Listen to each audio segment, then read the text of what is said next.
Hey there, Centos here. Let's make some adorable and easy glass gem magnets. They're a thoughtful and useful gift for teachers, family, and friends.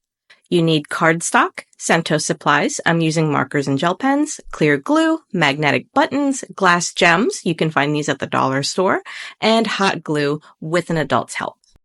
Let's get started. Grab your cardstock and your Centos supplies and create any designs you like.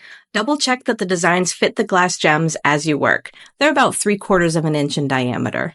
You can also create a large design on the paper by layering colors and textures and gluing the gems on your favorite parts. Just add some glue to the gem and press down, then let it fully dry.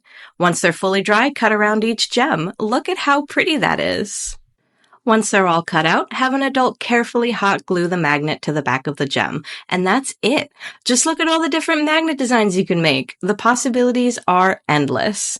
Give it a try and have some fun with Centos.